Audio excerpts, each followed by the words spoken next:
In today's video, I'm going to teach you how to get a link to a specific range in Google Sheets. Whether you're collaborating on a project or simply need to share a precise section of your spreadsheet for clarity, this guide will walk you through the steps to make it happen easily.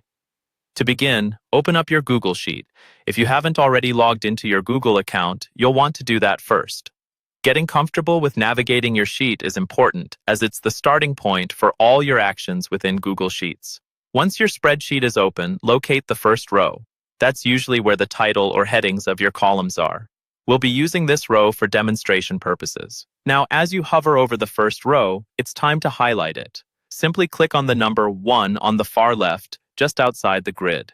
Clicking the row header will highlight the entire row, making sure that it stands out from the rest of the sheet.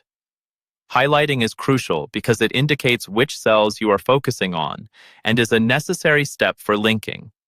With the row now highlighted, position the cursor over the highlighted area and right-click. This action opens up a context menu, which is a powerful, quick-access menu offering various options related to your selection. Take a moment here. It is important to note that using right-click menus can enhance your efficiency when interacting with Google Sheets. From the menu that appears, look for the View More Row Actions option and select it. This menu is rich with features that not only facilitate linking but also provide countless other functionalities. This is where Google Sheets shows its versatility. As you delve into more actions, look for the Get Link to this Range option. Clicking on this option will automatically store a unique link in your clipboard, directly pointing to the highlighted section of your sheet. This link is incredibly useful. It's specifically designed to bring anyone you share it with directly to the range you've just highlighted.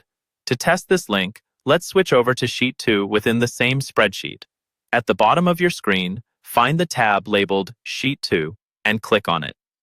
Once you're in Sheet 2, click on any cell, for instance, B3, where you intend to place your link. Click into the cell to make it active. Now, it's time to paste the link you copied earlier. Either press Ctrl+V on your keyboard if you're using a PC or Command+V if you're using a Mac. Watch as the link appears right in the cell, ready to be used. Finally, to ensure everything's in place, hit the Enter key. This action confirms the link in the cell, making it clickable and accessible for anyone who views the spreadsheet. Now you've successfully created a link to a specific range in Google Sheets, simplifying collaboration and enhancing productivity. Remember, these steps not only save time, but also help in maintaining the focus on relevant data within extensive spreadsheets.